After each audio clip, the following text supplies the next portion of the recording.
Matthew 13, the parable of the sower. That same day, Jesus went out of the house and sat by the lake. Such large crowds gathered around him that he got into a boat and sat in it, while all the people stood on the shore. Then he told them many things in parables, saying, A farmer went out to sow his seed. As he was scattering the seed, some fell along the path, and the birds came and ate it up. Some fell on rocky places where it did not have much soil. It sprang up quickly because the soil was shallow. But when the sun came up, the plants were scorched and they withered because they had no root. Other seed fell among thorns, which grew up and choked the plants. Still other seed fell on good soil, where it produced a crop, 100, 60, or 30 times what was sown. He who has ears, let him hear. The disciples came to him and asked, Why do you speak to the people in parables? He replied, The knowledge of the secrets of the kingdom of heaven has been given to you, but not to them. Whoever has will be given more, and he will have an abundance. Whoever does not have, even what he has will be taken from him. This is why I speak to them in parables. Though seeing, they do not see. Though hearing, they do not hear or understand. In them is fulfilled the prophecy of Isaiah. You will be ever hearing, but never understanding. You will be ever seeing, but never perceiving. For this, people's heart has become calloused. They hardly hear with their ears, and they have closed their eyes. Otherwise, they might see with their eyes, hear with their ears, understand with their hearts, and turn, and I would heal them. But blessed are your eyes, because they see, and your ears, because they hear. For I tell you the truth, many prophets and righteous men longed to see what you see, but did not see it, and to hear what you hear, but did not hear it. Listen then to what the parable of the sower means. When anyone hears the message about the kingdom and does not understand it, the evil one comes and snatches away what was sown in his heart. This is the seed sown along the path. The one who received the seed that fell on rocky places is the man who hears the word and at once received it with joy. But since he has no root, he lasts only a short time. When trouble or persecution comes because of the word, he quickly falls away. The one who received the seed that fell among the thorns is the man who hears the word, but the worries of this life and the deceitfulness of wealth choke it, making it unfruitful. But the one who received the seed that fell in good soil is the man who hears the word and understands it. He produced a crop yielding 100, 60, or 30 times what was sown. The parable of the weeds. Jesus told them another parable. The kingdom of heaven is like a man who sowed good seed in his field. But while everyone was sleeping, his enemy came and sowed weeds among the wheat and went away. When the wheat sprouted and formed heads, then the weeds also appeared. The owner's servants came to him and said, Sir, didn't you sow good seed in your field? Where then did the weeds come from?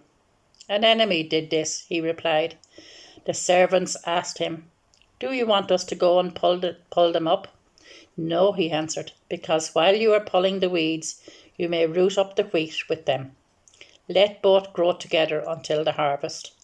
At that time, I will tell the harvesters, First collect the weeds and tie them in bundles to be burned, then gather the wheat and bring it into my barn. The parables of the mustard seed and the yeast. He told them another parable. The kingdom of heaven is like a mustard seed, which a man took and planted in his field.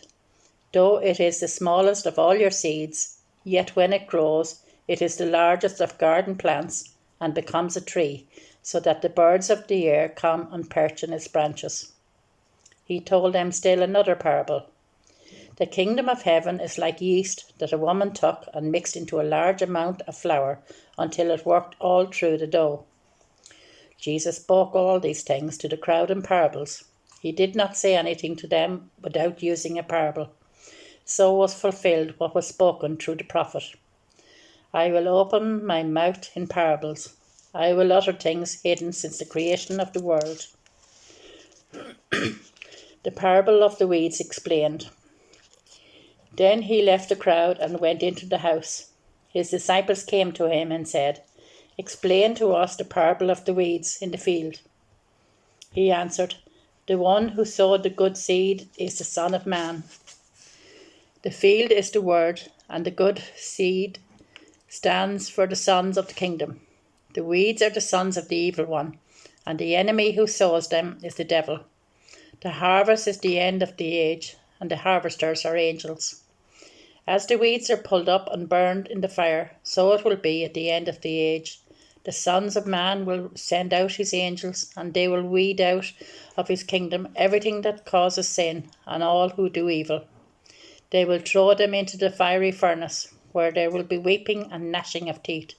Then the righteous will shine like the sun in the kingdom of their Father. He who has ears, let him hear." The parables of the hidden treasure and the pearl. The kingdom of heaven is like treasure hidden in a field. When a man found it, he hid it again, and then in his joy went and sold all he had and bought that field. Again, the kingdom of heaven is like a merchant looking for fine pearls. When he found one of great value, he went away and sold everything he had and bought it. The parable of the net. Once again, the kingdom of heaven is like a net that was let down in the lake and caught all kinds of fish. When it was full, the fishermen pulled it up on the shore. Then they sat down and collected the good fish in baskets, but threw the bad away. This is how it will be at the end of the age. The angels will come and separate the wicked from the righteous, and throw them into the fiery furnace, where there will be weeping and gnashing of teeth. "Have you understood all these things?" Jesus asked. "Yes," they replied.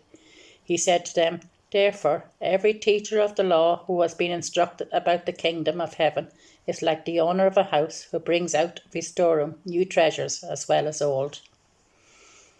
A prophet without honour.